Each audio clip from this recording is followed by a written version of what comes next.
Barrister عثمان خضر مانگٹ صاحب آج کچھ سیاسی تجزیہ کرتے ہیں۔ آپ قانون دان ہیں اور میں ایک ادنا سا پاکستان کی صحافت کے دو چار لقمے میں نے کھائے ہوئے ہیں۔ آج سیاسی تجزیہ کرتے ہیں۔ آپ نے کچھ دن پہلے ایک سیاسی اور مذہبی جماعت سے اعلان لا تعلق ہی کیا۔ کر سکتے ہیں آپ کا اپنا فیصلہ ہے، آپ کا ذاتی فیصلہ ہے۔ آپ جس چیز کو چاہیں پسند کریں، جس چیز کو چاہیں اسے ناپسند کریں، جس چیز کو چاہیں آپ سچ کہیں یا جھوٹ کہیں، یہ آپ کا اپنا فیصلہ ہے۔ مگر بات یہاں کچھ اور ہے۔ وہ کہتے ہیں کہ انسان کا ظرف بڑا ہونا چاہیے، بڑے ظرف والا بندہ ہونا چاہیے۔ جو شہروں کے لوگ ہوتے ہیں نا، ان کی بنسبت جو دیہات کے لوگ ہوتے ہیں نا، ان کے ظرف، ان کے جگرے، ان کی باتیں، ان کی وزاداری بہت بلند سطح پر ہوتی ہے، بڑے وسیع پیمانے پر ہوتی ہے، اور وہ بندے کو بندہ سمجھتے ہیں، اور بندہ اگر اس کے ساتھ مخلص ہو کر چلے نا، تو یہ جو دیہات کے لوگ ہوتے ہیں نا، یہ قبر کی دیواروں تک ساتھ دیتے ہیں۔ آپ کا بھی تعلق ایک گاؤں سے ہی ہے۔ اگر تو میں عثمان خضر مانگٹ صاحب کے ماضی کے اوراق پلٹوں تو مجھے پتا چلتا ہے کہ عثمان خضر مانگٹ صاحب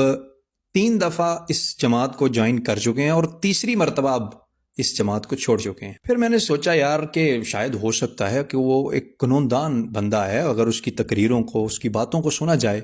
تو وہ تو ایک بڑا جوشیلا بندہ ہے یار۔ ایسا بندہ، دنیا دار آدمی، اور دنیا کے علم کا ماہر ہو، قانون دان ہو، لوگوں کے مسئلے حل کرواتا ہو، اور وہ خود اگر کسی جماعت کو سپورٹ کرتا ہے تو بہت بڑی بات ہے یار، کوئی اس کے پیچھے بات تو ہوگی۔ تو عثمان خضر مانگٹ صاحب، جب میں نے آپ کے ماضی کے اوراق پلٹے تو مجھے پتا چلا کہ آپ تو اس تحریک کے لیے جان دینے والے ہیں، آپ تو اس جماعت کے لیے مر مٹنے والے ہیں۔ آپ کے تو دعوے، آپ کے وعدے، آپ کے ارادے تو اتنی بلند سطح پر ہیں کہ میں یہی سمجھتا ہوں، میں ایک کچے ذہن کا بندہ اگر آپ کی ویڈیو کو سن رہا ہوں تو میں نے تو یہی اس سے تاثر لیا ہے کہ عثمان خضر مانگٹ وہ بندہ ہے کہ اس جماعت کا ہر کارکن اعلان لا تعلقی کر جائے، لیکن عثمان خضر مانگٹ وہ بندہ ہے، اس کی باتیں بتاتی ہیں، یہ وہ بندہ ہے کہ جو اس جماعت کو چھوڑ نہیں سکتا، کیونکہ اس نے اس جماعت، کیونکہ ظاہر سی بات ہے کہ عثمان خضر مانگٹ ایک بیرسٹر ہے،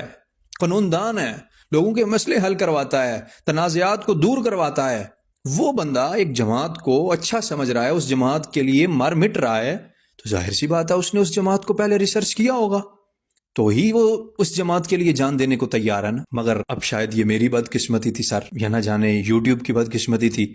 کہ میرے سامنے عثمان خضر مانگٹ صاحب کا آج سے 2 دن پہلے کا انٹرویو آ گیا۔ میں نے کہا شاید اس میں بھی وہ اپنی محبت کا اظہار کرتے ہوں، ویسے ان کو قیادت سے کوئی شکوہ شکایت ہو۔ میں نے وہ انٹرویو کھولا، آپ کا انٹرویو سنتے ہوئے میرے دماغ میں ایک آپ کی وہ کہی گئی بات چل رہی تھی کہ میرے والد صاحب نے آکھیا کہ تو تحریک لبیک نو چھڈی نہ تے قبر دیاں دیواراں تک تو ایدا ساتھ دینا ہے۔ بہرحال اس طرح کی کوئی بات ہی، میں اس بات کو مزید طول نہیں دینا چاہتا کہ تاکہ کوئی انتشار یا کوئی افراتفری کا ماحول نہ بنے، اور نہ ہی یہ اخلاقیات کے دائرے سے بات باہر نکلے۔ اب میرے دماغ کے اندر وہ بات چل رہی ہے اور میں آپ کا انٹرویو سن رہا ہوں۔ مانگٹ صاحب، آپ کو لوگ فالو کرتے ہیں، میں نے آپ کی ویڈیو دیکھی ہے کہ آپ کے سامنے اسٹوڈنٹس بیٹھ کر پڑھتے ہیں، یعنی کہ آپ ایک طرح کے نوجوان نسل کے امام ہیں، بچے آپ کی اقتداء میں سیکھ رہے ہیں، بچے آپ کی اقتداء میں چل رہے ہیں۔ ویسے مانگٹ صاحب، یہ جو آپ کا یہ جو سینیریو چلا ہے، ایک دم آپ نے ایک جماعت کو اتنا ڈیفینڈ کیا کہ آپ مرنے مرانے تک آ گئے، اور مگر جب آپ نے نہ جانے کون سی ایسی ہوا آئی، نہ جانے کون سی ایسی لائٹ جلی، نہ جانے کون سا ایسا کرنٹ آیا کہ راتوں رات مانگٹ صاحب کا بیانیہ ہی بدل گیا، اور مانگٹ صاحب نے یہ کہا کہ یہ وہ جماعت ہے کہ جو اسرائیل کی پروڈکٹس پر پابندی لگا رہی ہے، مگر اس کے شورا کے اراکین اس میں انویسٹمنٹ کر رہے ہیں۔ مانگٹ صاحب، یہ آپ کو آج کیسے پتا چلا؟ میرے خیال سے، میرے ناقص تجربے کے مطابق اور شعور کے مطابق، یہ کمپین تو آج سے کچھ سال، 1.5-2 سال پہلے کا عرصہ ہے جب یہ کمپین چلی تھی، تو اس وقت آپ کو یہ کیوں نہیں پتا چلا؟ آپ تو اس وقت بھی تحریک میں تھے، آپ تو اس وقت بھی اس جماعت کا حصہ تھے۔ اگر یہ لوگ سود کا پیسہ بینک کے اکاؤنٹس میں رکھ رہے تھے تو مانگٹ صاحب، آپ نے ان کے نعرے کیوں مارے؟ آپ نے کیوں ان کے الیکشن کی کمپین لڑی؟ آپ نے سٹیجوں پر چڑھ چڑھ کر یہ نعرے کیوں مارے کہ نچن والیاں دے پتر آزادی دی جنگ نہیں لڑ سکتے، جبکہ آپ جانتے تھے کہ اس جماعت کے اندر ڈیفالٹنگ ہے، اس جماعت کے اندر کرپشن ہے،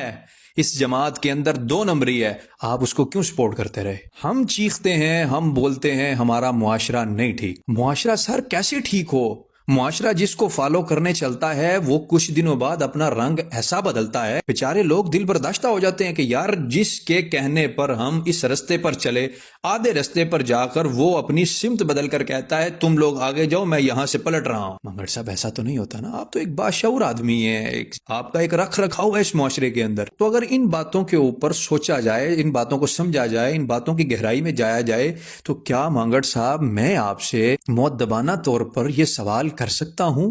کہ کل کا مانگڑ جھوٹا تھا یا آج کا مانگڑ جھوٹا ہے؟ معذرت کے ساتھ میں یہ سوال کر سکتا ہوں، میں بھی تو ظاہر سی بات ہے آپ کو فالو کرتا آ رہا تھا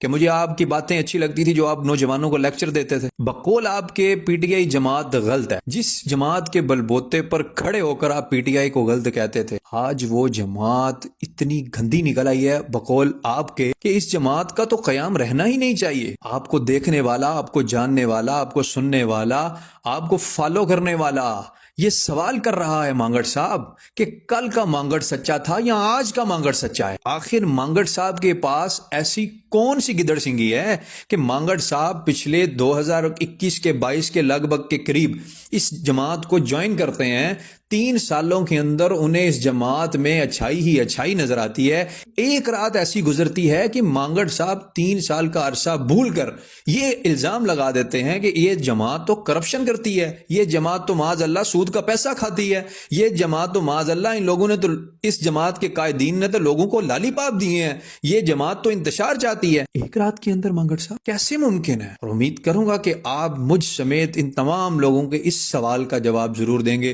باقی ہمیں نہ کسی تحریک سے ہماری وابستگی ہے، نہ کسی جماعت سے لینا دینا ہے، لیکن اس سوال کا جواب آپ سے ضرور ہمیں چاہیے کہ مانگڑ صاحب